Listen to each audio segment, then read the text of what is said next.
नमस्कार दोस्तों, मेरा नाम है आशुतोष और आप देख रहे हैं डायनामिक इम्पल्शन। आज के इस वीडियो में हम बात करेंगे 9 अगस्त 2021 के करंट अफेयर्स की। और ज्ञान को कभी भी छोड़ना नहीं चाहिए, इसीलिए वीडियो को अंत तक अवश्य देखिएगा।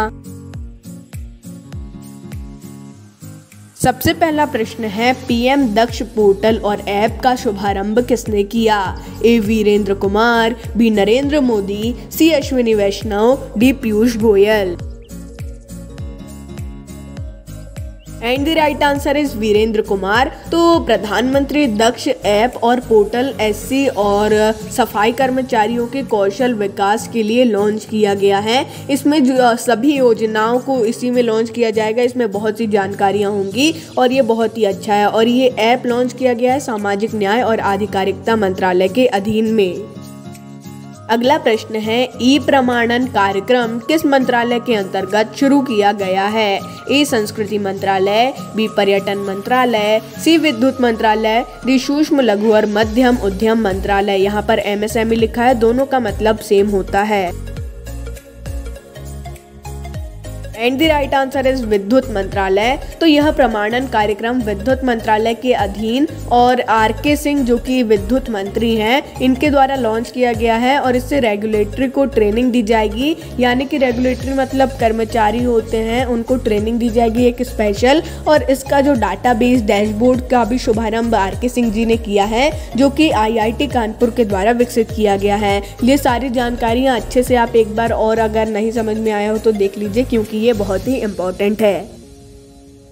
अगला प्रश्न है, अमेज़न इंडिया ने हाल ही में अपना नया विशेष केंद्र कहाँ स्थापित किया है? A Kerala, B Karnataka, C Telangana, D Tamil Nadu. And the right answer is Telangana. तो अमेज़न इंडिया ने भारत में अपना 5वां फुलफिलमेंट केंद्र शुरू किया है। तो ये विशेष केंद्र है और फुलफिलमेंट इसमें किया जाएगा, और जो कि तेलंगाना में स्थापित किया गया है। एग्जैक्ट लोकेशन नहीं अभी रिवील की गई है, केवल तेलंगाना रिवील किया गया है अभी। और अन्य जानकारी आप इंटरनेट पे यदि न्यूज़ वगैरह में आ जाएगी, यदि वो जैसे ही रिवील करते हैं। तो ये एक विशेष केंद्र होगा और भारत में अमेज़न के संबंधित जो भी सुविधाएं होती हैं उसे और भी अच्छा करेगा और भी बढ़ाएगा। अगला प्रश्न है, भारत ने किस कंपनी की 1 डोज वैक्सीन को मंजूरी दे दी है? A Pfizer, B Sputnik Light, C Johnson and Johnson, D Moderna. And the right answer is Johnson and Johnson. तो भारत ने जॉनसन एंड जॉनसन की 1 डोज वैक्सीन को मंजूरी दे दी है। और भारत में अभी कोविशील्ड, कोवैक्सीन, स्पुतनिक 5 और मॉडर्ना के बाद ये 5वीं वैक्सीन है जिसे मंजूरी मिल चुकी है।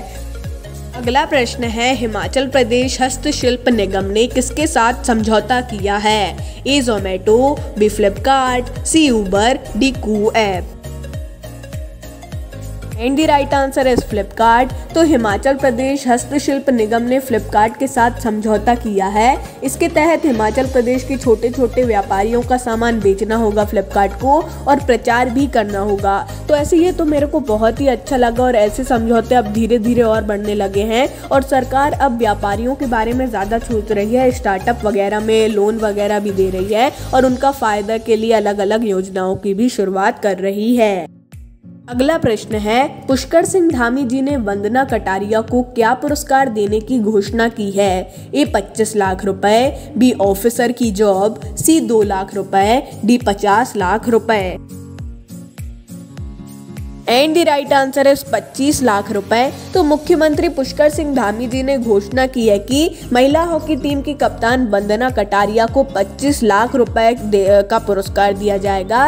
वहीं झारखंड के मुख्यमंत्री हेमंत सोरेन ने भी घोषणा की है कि प्रति खिलाड़ी को 50 लाख रुपए भी दिए जाएंगे। हो सकता है कि सभी खिलाड़ियों को नौकरी भी दे दी जाए, कोई अच्छी सी नौकरी, जैसे कि मीराबाई चानू जी को दी गई।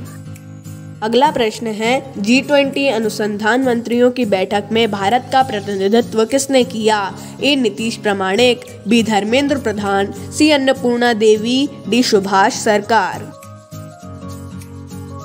एंड राइट आंसर है सुभाष सरकार। तो भारत के राज्य शिक्षा मंत्री सुभाष सरकार ने G20 अनुसंधान मंत्रियों की बैठक में भारत का प्रतिनिधित्व किया। तो अनुसंधान मंत्रियों की बैठक में उन्हें ही करना पड़ा क्योंकि ऐसा कोई पद नहीं है इस समय भारत में, और हो सकता है आगे लाया जाए, लेकिन वर्तमान में नहीं था, इसीलिए इन्हें ही वहां भेजा गया।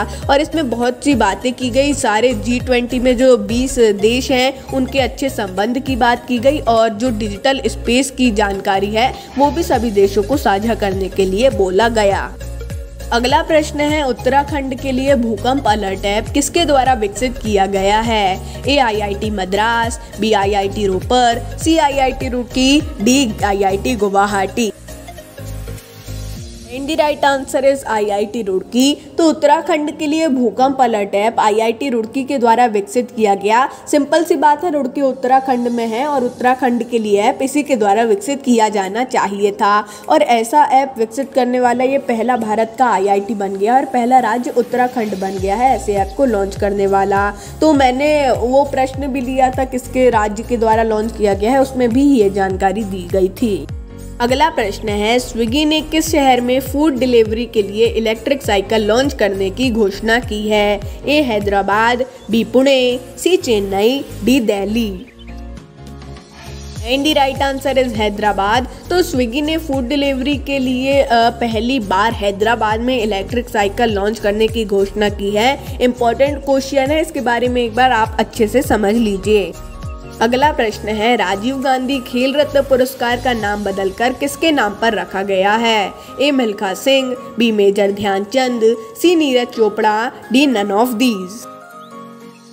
And the right answer is major Dhyan Chand. तो राजीव गांधी खेल रत्न पुरस्कार का नाम बदलकर मेजर ध्यानचंद खेल रत्न पुरस्कार रख दिया गया है। और जानकारी के लिए बता दें, जिसे भी यह पुरस्कार मिलता है उसे 25 लाख रुपए भी दिए जाते हैं। तो ये था अंतिम प्रश्न। मिलते हैं अगले वीडियो में। नमस्कार। डायनामिक इम्पल्शन, और हाँ एक बात और, डायनामिक इम्पल्शन की पूरी टीम की तरफ से नीरज चोपड़ा को बहुत बहुत शुभकामनाएं और बहुत बहुत धन्यवाद कि आपने भारत को एक गोल्ड मेडल और दिलाया है।